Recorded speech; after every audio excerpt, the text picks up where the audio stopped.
Il est temps de vous informer sur Web Info TV. Mesdames et messieurs, bonjour et bienvenue dans cette nouvelle édition du journal. Commençons ce journal par la situation sécuritaire à l'est du pays. Réagissant à la reprise de combats entre FARDC et M23 dans l'est du pays, le général Edi Kapende, commandant de la 22e région militaire basée au Katanga, a affirmé, je le cite aussi, « Tant que les M23 n'auront pas pris le Katanga, la République démocratique du Congo vivra ». Il est dans cet extrait. Toute la menace de l'Est pèse sur nous, de sorte que si nous n'arrivons pas à stopper la progression de l'ennemi du côté là où il se trouve, ça veut dire que nous serons la première cible du canon de l'ennemi. Et nous veillons sur ça et nous pensons que ils peuvent prendre partout, mais tant qu'ils n'auront pas pris le Katanga, le pays vivra. En séjour à New York, le président de la République, Félix Antoine Tshisekedi Tshilombo, lors d'une conférence, il a fait un plaidoyer fort en faveur de la reconnaissance des génocides commis sur les sols congolais. Il est ici. Notre appel s'adresse à chacun des acteurs ici présents.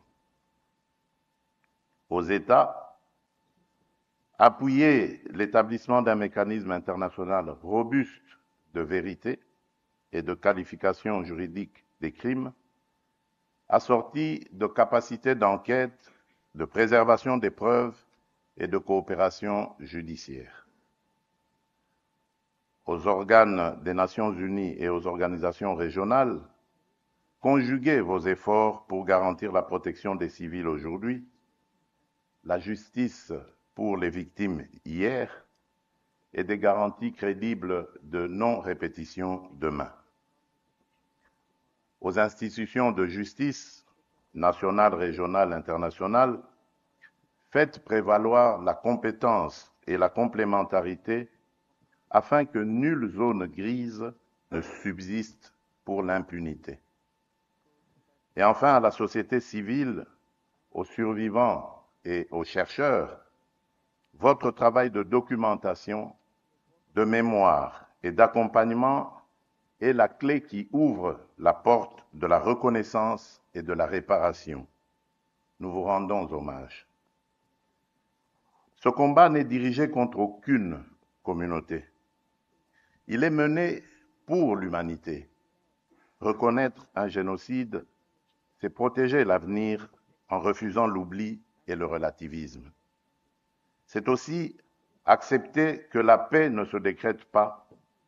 Elle se bâtit sur la vérité et la justice, dans l'esprit de la réconciliation, avec des mesures concrètes de réparation, de mémoire et de réintégration des victimes dans la vie sociale. En ma qualité de président de la République démocratique du Congo, je prends l'engagement de soutenir toutes les démarches sérieuses et crédibles visant à la reconnaissance des génocides commis sur notre territoire, à l'établissement des responsabilités et à la garantie pour les victimes de leur droit à la vérité, à la justice et à la réparation. Notre main reste tendue pour le travail commun. Notre détermination demeure entière. Je forme le vœu, à la suite de Genève, que de New York s'élève une voix claire afin de ne pas oublier, ne jamais répéter, commencer à guérir. Que cette triple exigence irrigue l'action des institutions, inspire la coopération internationale et honore la mémoire de celles et ceux qui ne sont plus de ce monde et qui n'ont jamais que trop longtemps souffert de l'oubli ainsi que de l'indifférence. Je vous remercie. En politique, retour sur la démission de Vital Kamerhe à la tête de l'Assemblée nationale. L'élu de Walungu a présenté sa démission hier lundi, quelques minutes avant l'ouverture de la plénière prévue pour examiner les rapports de la commission chargée d'analyser les pétitions. Plus de détails dans ces reportages de nos confrères de la RTNC. L'environnement politique à l'Assemblée nationale ne plaidait plus pour sa présence au perchoir. Vital Kamerhe, président de la Chambre basse du Parlement, était visé par une pétition depuis bien avant la rentrée parlementaire de la session ordinaire actuelle.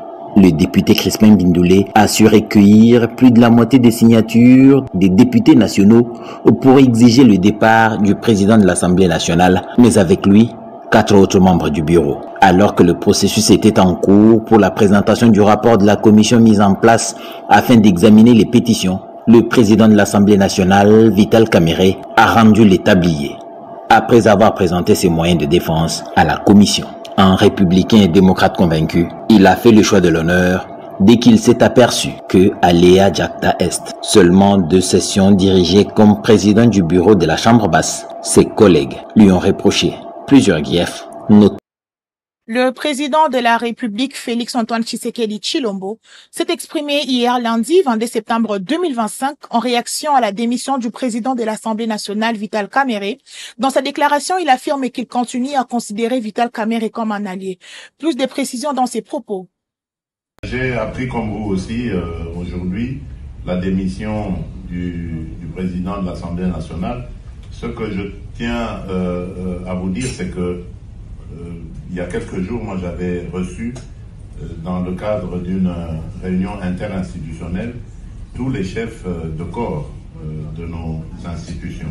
Et il y avait là le président de l'Assemblée nationale, le président du Sénat, la première ministre et le président du Conseil supérieur de la magistrature. Le mot d'ordre était que la rentrée se fasse dans la sérénité, le calme qui soit. Et je crois que vous avez vu les discours de rentrée, ils ont été justement dans ce sens-là. Après, il y a un fonctionnement, une cuisine interne à chaque institution, et les choses s'orientent selon ce que ces institutions sont en train de faire. Moi, je suis le garant de la stabilité de ces institutions, mais ça ne me donne pas le droit d'aller m'immiscer dans ce qui se passe dans ces institutions. S'ils ont décidé de défier leur président, c'est leur cuisine interne. Mon rôle à moi est de voir les droits de tout le monde sont respectés et que l'institution elle-même, sa stabilité est sauvegardée. C'est ce qui m'importe. Quant à savoir quelles seront les relations, votre question était de savoir si nous sommes toujours alliés, partenaires, bien sûr. En tout cas, sauf si maintenant, M. Vital Kamerhe en décide autrement, mais je ne vois pas pourquoi, parce que je ne suis pas à la base justement de sa démission, ni de ses problèmes. Je ne vois pas pourquoi il va vouloir me tourner le dos. Je n'y suis pour rien. Donc, je continue à le considérer comme un allié, comme un frère, et jusqu'à ce qu'il en sera autrement. Mais ce n'est pas à moi, en tout cas, de le dire à ce stade. Merci beaucoup. Depuis New York, où il participe à la 80e session de l'Assemblée générale des Nations unies, le président de la République, Félix-Antoine Tshisekedi Tshilombo, s'est exprimé sur les partenariats entre la RDC et la société Cobalt Métaux. Le chef de l'État a tenu à clarifier que ce partenariat ne doit pas être perçu comme une forme de prédation. Il est ici. Une fausse image qui a été donnée de ces partenariats. Parce que tout simplement, lorsque vous regardez, vous lisez les termes de ces partenariats, et même avant que je ne sois président, donc je vous parle même de la période où mon prédécesseur était président, il y a dans ces villes qui sont passées avec ces entreprises multinationales et autres qui viennent investir en République démocratique du Congo, des clauses exigeant à ces dernières, donc ces entreprises, de reverser une part de leurs bénéfices aux communautés locales. Maintenant, ce qui n'a pas été fait, c'est malheureusement le respect de ces clauses. Et là, les responsables sont à plusieurs niveaux, jusqu'au niveau local. Parce que vous trouverez des petits roitelets dans ces coins reculés, chefs de communauté, chefs de groupement, de territoire, etc., qui perçoivent ces sommes données par les entreprises en question mais qui ne les utilisent pas à bon escient, qui les gardent pour eux. Donc il y a il y a plutôt une question de justice, d'enquête, d'audit pour savoir ce qu'on fait réellement de ces fonds versés par ces entreprises. Donc c'est vous dire que ces clauses existent, mais elles ne sont pas appliquées partout. Donc ne regardez pas ces partenariats comme des partenariats de prédation. Ce n'est pas vrai. Ces partenariats, bien sûr, n'ont pas toujours été équilibrés. Et c'est contre ça que moi je m'étais élevé en arrivant.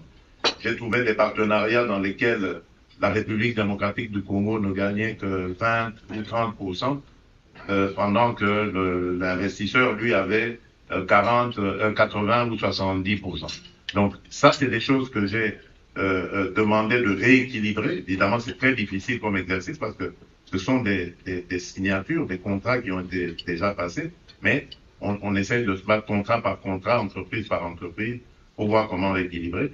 Mais malgré cela, de ces contrats injustes, comme je peux les qualifier, il y avait quand même des choses, des résultats des revenus pour les communautés locales.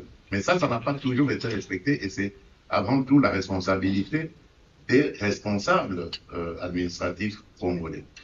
Alors, dans l'avenir, évidemment, nous sommes en train, moi j'ai amené cette nouvelle philosophie, c'est pour ça que je vous parle de gagnant-gagnant, dans lequel le partenaire qui vient devra être satisfait de ses investissements, donc du retour d'investissement qu'il aura, et le pays qui l'accueille, donc la République démocratique du Congo, devra aussi être satisfait de l'apport, des retombées qui découleront de ces investissements pour ses communautés, mais aussi pour son économie. Donc c'est comme ça que j'entrevois ces partenariats, et c'est comme ça que ça va se passer avec les États-Unis. Donc on ne croit pas que les États-Unis viennent comme des prédateurs, c'est totalement faux. Ils l'ont dit, nous l'avons dit, on se comprend parfaitement. Et nous avançons dans cet état d'esprit et cette logique. Le moment venu d'ailleurs, le moment venu, mais ce deal sera présenté à la fois au Parlement congolais et au Congrès américain. C'est un partenariat réellement gagnant-gagnant. En plus bref, pour clore ces chapitres, mesdames et messieurs, le chef de l'État Félix-Antoine Tshisekedi Tshilombo a été reçu le même jour au siège des Nations Unies à New York par le secrétaire général de l'organisation, Antonio Guterres.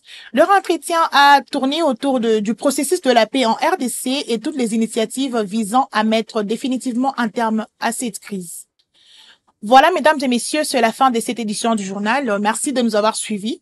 Abonnez-vous si ce n'est pas encore fait et surtout, activez la cloche de notification pour être au courant de tout sur WAB Info TV. Très bonne suite à vous et à très bientôt pour la prochaine édition.